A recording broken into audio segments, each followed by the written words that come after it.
It's time for a cup of coffee with Will and Chris at Slumberland Furniture. From Slumberland Furniture in Osage Beach, here are your hosts, William Holtz and Chris Schneider. It's time to get caffeinated. It's time for a cup of coffee. From Slumberland at the Lake, I'm Wild Will. I'm Uncle Chris. And we got a great show for you this week. I'm smiling. That's because Mizzou and Buffalo won this week. How about that? What a great win for Mizzou, right? Last second kick. We're going to talk all about it. Plus, we got two guests this week. Chris, who are you going to be joined by? I'm going to be talking with the legendary John Farrell. They do a country music jamboree, and so we're going to learn about that. And for a great cause, a huge event. He talks with John. That's a great interview. And then I got Jeff Green coming on. He's the Camden County Counselor, and we told you about Senate Bill 190, how seniors are going to have their personal property tax, the real estate taxes, frozen potentially, where those increased property values wouldn't come back to bite them. Might be the reality. We're going to talk with him and find out. Cool. Plus, we look back at Bikefest, and we go down the line of all football, high school, college, and professional. That and a whole lot more after this from Slumberland. And then the other side of this break, it's going to be you and John, so I'm going to head out after this. Hey everybody, Daryl Cunningham with Slumberland Furniture to the Lake. This week kicks off our big fall in-home sale where we have discounts for every room of the house. We're doing special financing up to 36 months, interest-free, and we deliver the entire lake area.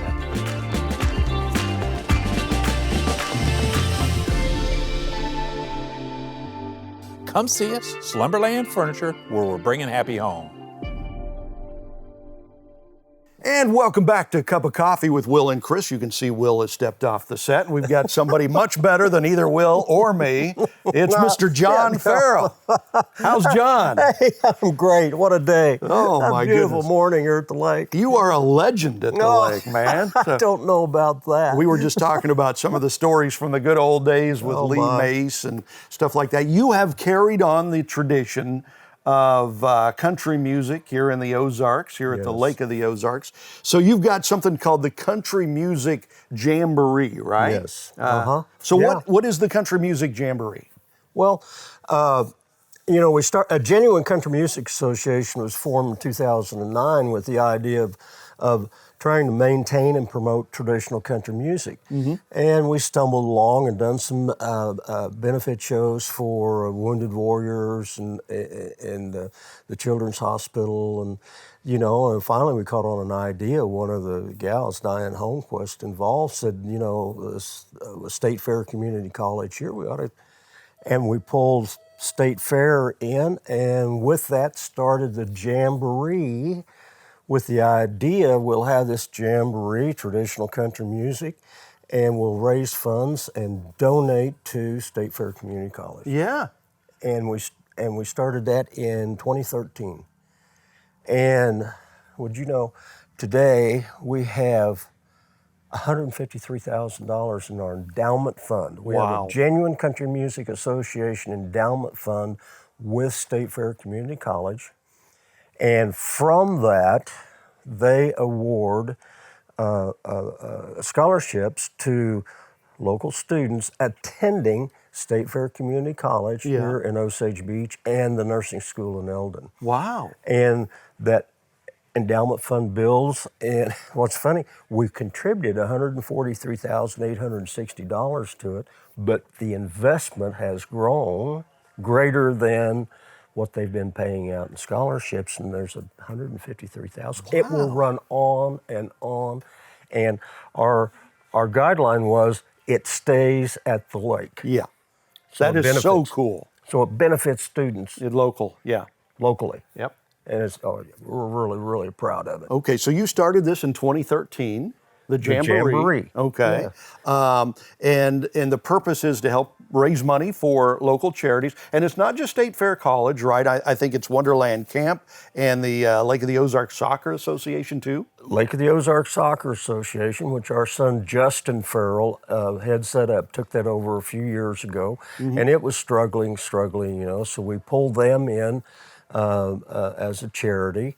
And we have donated $111,500 to the Lake Ozark Soccer Association.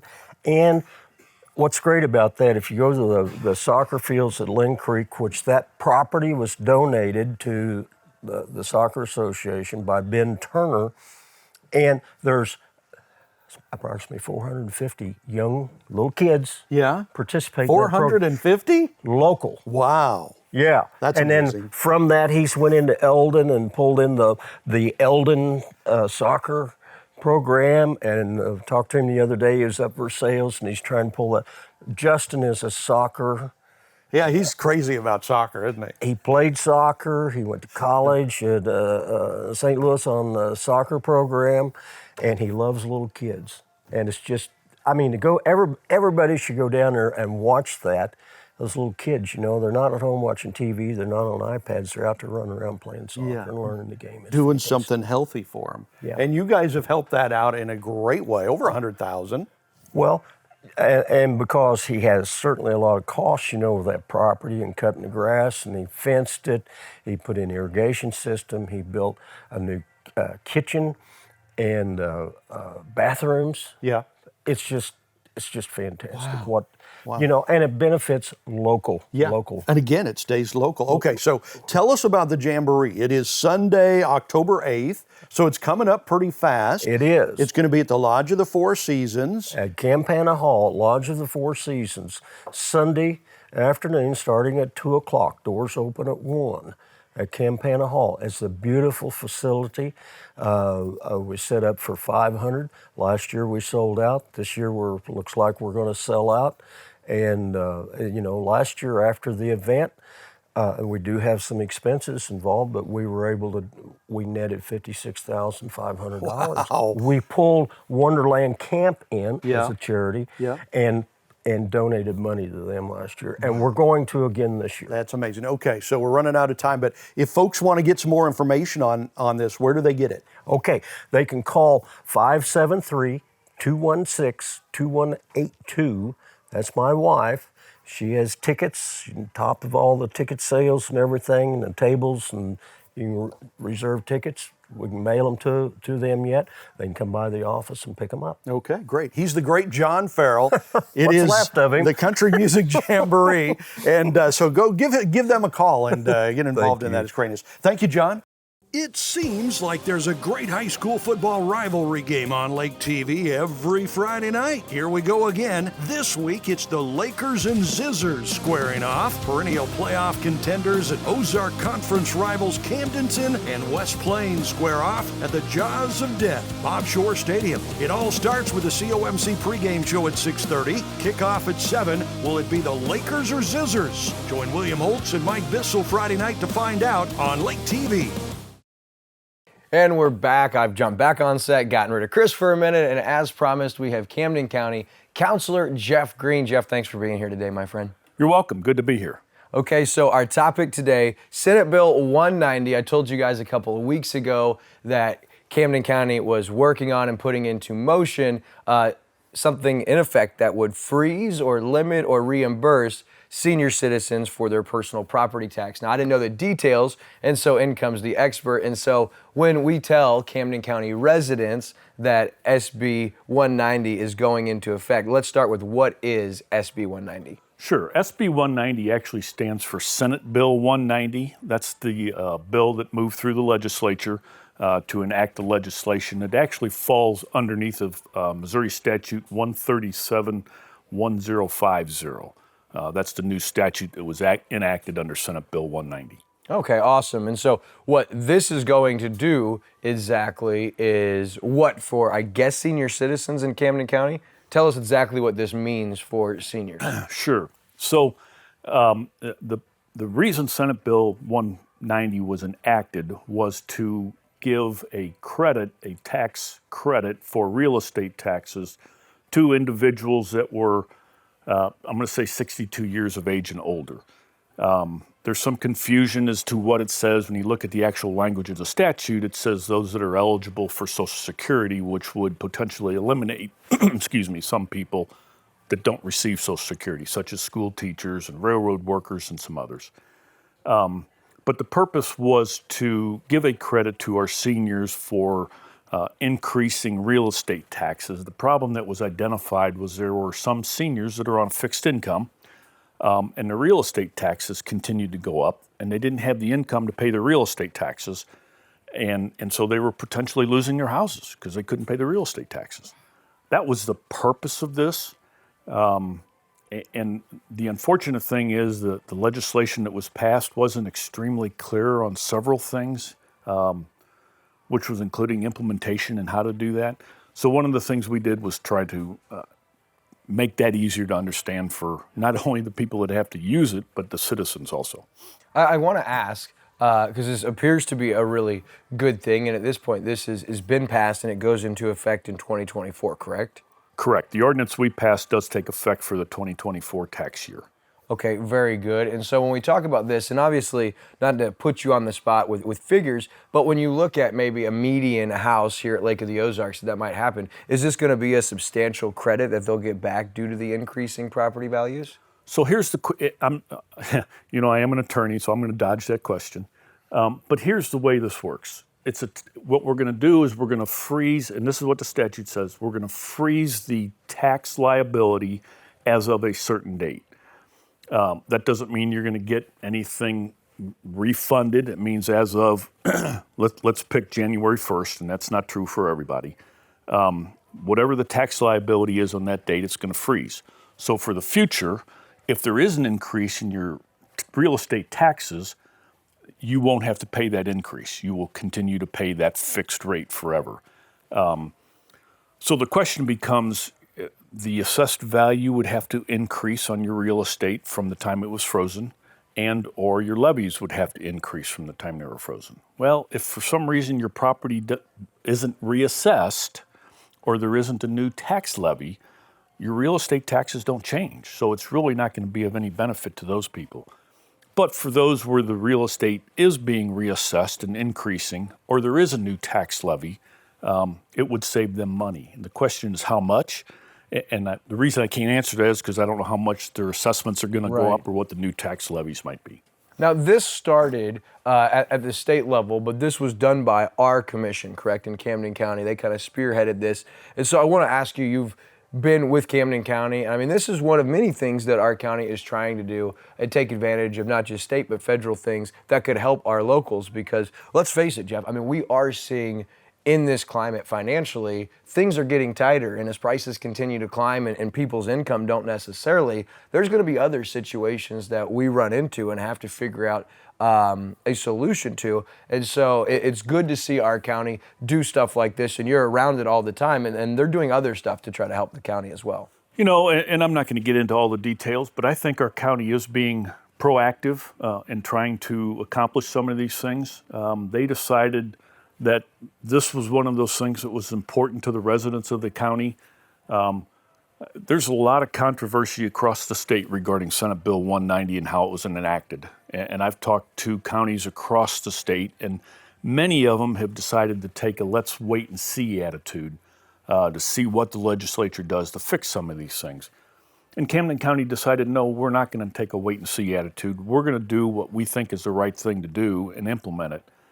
We were, I'm going to say, maybe the first, if not one of the first, to actually enact this statewide. And I've been contacted by multiple counties since then about what we have done and why we have done it. Most recently, I was contacted by Jackson County yesterday to know what we've done. So I think this is a good thing. There's a number of things that need some clarification, and they may change, which is the reason we made this effective for the 24 tax year, in case there are changes and clarifications that come through this year from our legislature. Very good. And is that what you're getting from these other counties that are playing wait and see? Is they're not exactly sure what it's going to look like? And so is there a reason they're giving the wait and see approach instead of following Camden County's lead and kind of jumping head in? Sure. So, you know, there's a couple of concerns, and I need to clarify something for you. The statute provides that either this thing can be put in place by ordinance enacted by the county, or it can be done by individuals in a petition type situation. We decided we didn't want to wait for somebody to enact it by petition because that creates a whole bunch of different issues for the county to have to deal with, including what if we need to change it? You can't without another, vote. So one of the concerns is because of some of the things, the way the statutes were written, there's concerns that there's going to be lawsuits against the state, against the statute, against the counties that enact this.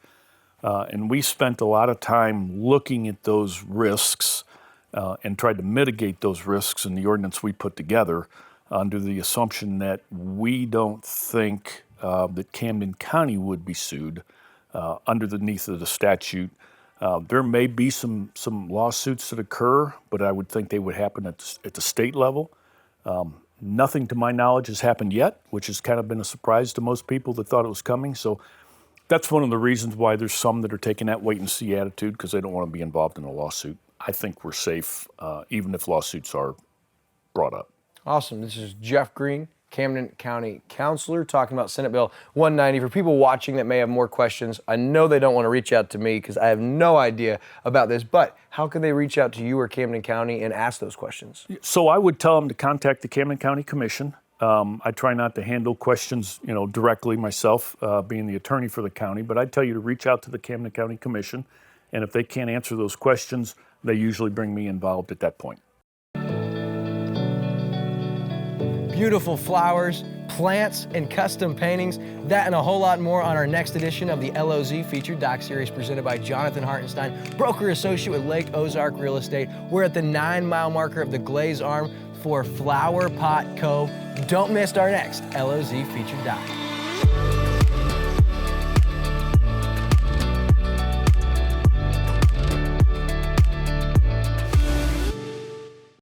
This weekend, it was busy around the lake. Did you notice there were bikes everywhere? Everywhere. I heard them everywhere. Just heard the roar and rumble of bikes from like Thursday through Sunday. Right. It was insane, the amount of bikes. Now, the official numbers we don't have in yet, but it was a big-time event. We know that a couple of years ago, Harley-Davidson corporate office labeled the Lake of the Ozarks Bikefest a Tier 2 event, which there's only a couple of rallies in America that get that Tier 2 classification. For reference, Sturgis is a Tier 1 event, and Bikefest growing, that's where they want to get to, obviously. And I know a couple of years ago, some of the official numbers, 22 states, 900 bikers, roughly 1,000 passport participants with 20 stops spaced around the lake.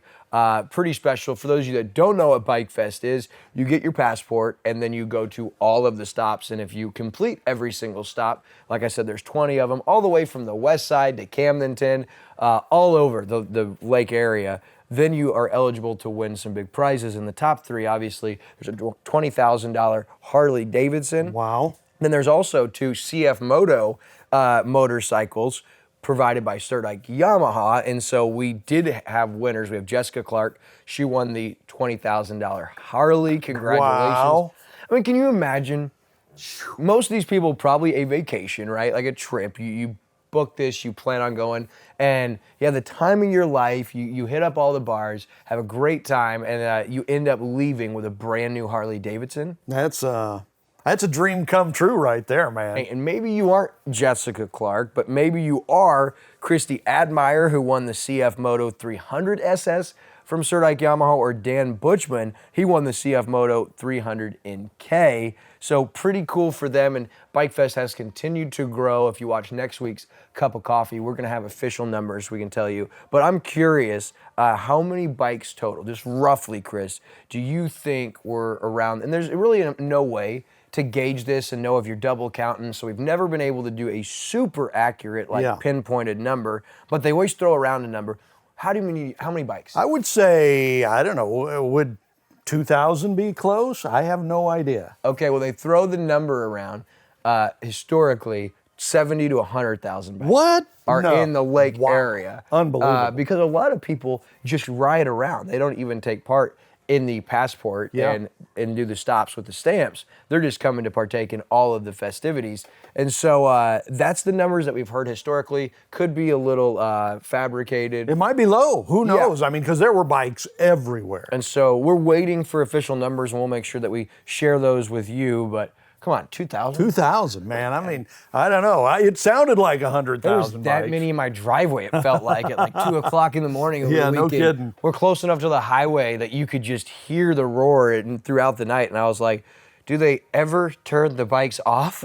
No, they just get louder and louder, yeah. But a great event, and for the most part, I saw there were a couple accidents with a couple of injuries, no fatalities, but it did seem like it were fairly safe because that's always the push for the Bikefest committee is safety. The Highway Patrol came out and put out a release of the importance of safety. MoDOT came out and was pushing safety, and so it seemed like the increased efforts were worth it because I only saw those 2 accidents and as far as I know, no fatalities. Yeah, and it's a good thing to remember not just during Bikefest, but all year long.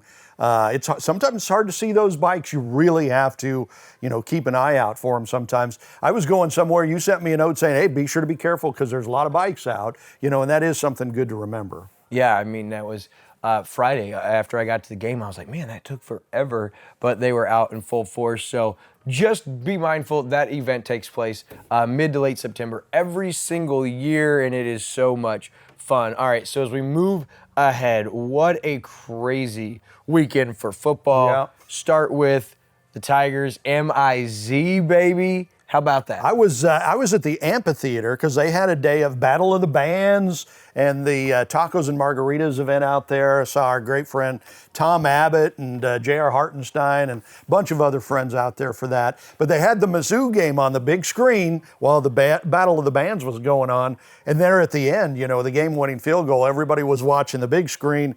And a big cheer went up, when Mizzou won it. And the band's sitting there on stage going like, are they cheering for us? What's going on here? It was greatness, though. What a kick. 61 yards. For all the bands that were at that event, I'm sure they were great. But just a little piece of advice. I would rename your band the Spirit of Mevis. That would be real popular after that. Well, and you even got to hang out with him after the game-winning kick, right? We were there, yeah. I got a picture with him. I wish I was hanging out with him. I mean, he was trying to avoid me. I'm sure, anybody but Will. But no, I mean, as most people know, just diehard Missouri fan. We have season tickets, football and basketball, and we went, had an absolute blast. And Unique actually said to me after everyone rushed the field, we had guests. I was just sitting there. She's like, are you not going to go down there? And I was like, no. She's like, go. And I was like, okay.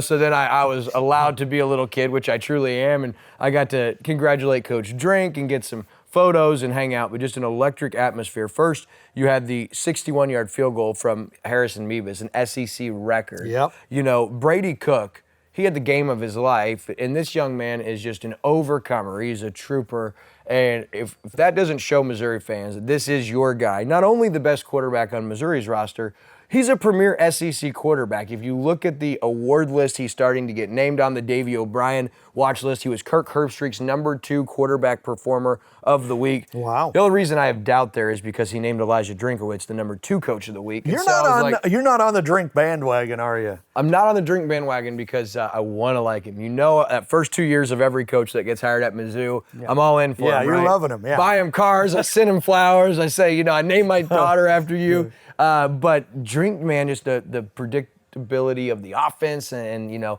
also what I don't like is the arrogance he holds in press conferences like he's already a Nick Saban, It's just weird to me how he was this humble, quiet, fun-loving guy that came in, and now a couple years into the SEC, a couple bowl berths, no bowl wins, he's just got this chip on his shoulder, and it's like, I don't think he's earned that in decision-making in big-time games, including not rolling the dice on 4th and 2 a couple of weeks ago, almost came back and bit us, and then that delay of game. You blame it on whoever you want.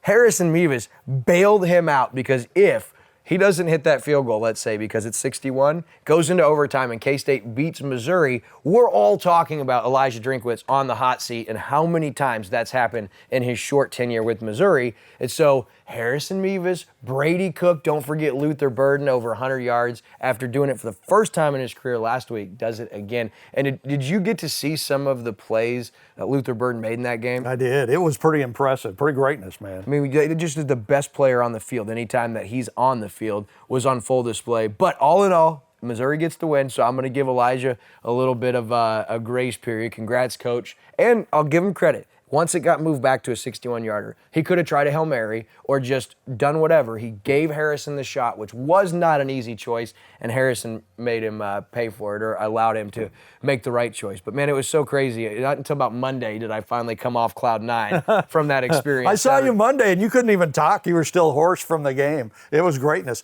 But that, you know what, it's moments like that you remember for the rest of your life. That is what makes sports great. You know, really, sports, all in all, it's hard to be a sports fan. Right. Because every game is nip and tuck and nail biter, and, you know, you win or you lose. That's all hard, but it's those moments that are special. And to add to that, 2 weeks ago, the reason I'm a Missouri fan is because my grandpa, Don, he turned me on to the Missouri Tigers in 2001 when Norm Stewart had retired and Quinn Snyder got hired in basketball. I was only 10 years old, but he's always been a diehard Tiger. His brother, the late Dwayne Stuck, he was president of the M Club in the University of Missouri and real involved. And so that's where my love for the Tigers started, was because of my grandpa. I got to take him to the first Mizzou football game together 2 weeks ago. Wow. So that was pretty cool. That was cool. I saw the pictures of you, and Andy was there. It looked like you had a great time. We did, and that was Andy's first Mizzou game, and afterwards he's like, they're so dismal, I'm not going Saturday to watch them get blown out. And then he missed that game, right? Yeah. So what an experience, what a day.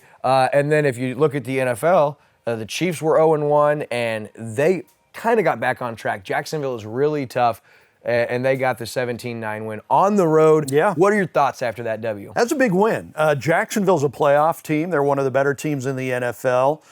Kansas City was Kansas City. You know, they're so good they can kind of flop around and still win a big game like that. It was huge for them to win that game. It was big to have Chris Jones back.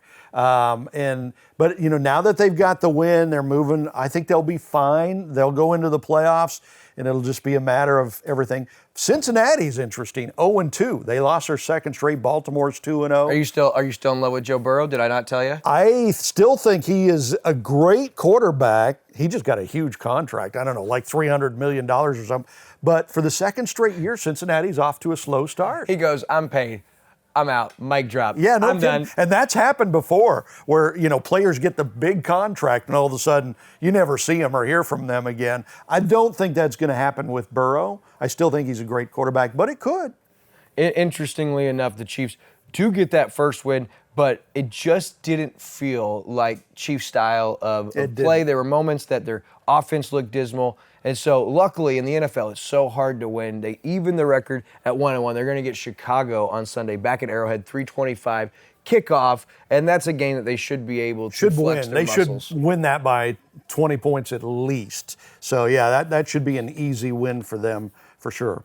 All right, so we've told you about that. One thing I've noticed is I'm not even going to mention how I'm doing in the Lake TV Pick'em League. But you see who's in first place? Yeah, I can't believe it. You're furious. It's like a college student, our Sierra, who works for us, who admits she knows nothing about the NFL, and she's in first place. I think I'm in second place, but she's just kicking my butt. I don't know how she's paying somebody to help her. No, Sarah Smith is rocking it. This is her first time doing it. She's Tom and Michelle's daughter. They're doing okay. They're like in further down the list, Tom but and you've Michelle, got Sierra, who killed everybody this week. Yeah. She was phenomenal this week. Only got 2 or 3 picks wrong. Took first place, and overall it goes Sierra, Chris, and Andrew, just like that, and then all the rest of us. Well, Kevin's kind of there in fifth place, fourth place, right there. But you guys look out. Sierra might do that darn thing. She might. You know, this is the first time I've ever done one of these confidence leagues where you put a number of points on each game.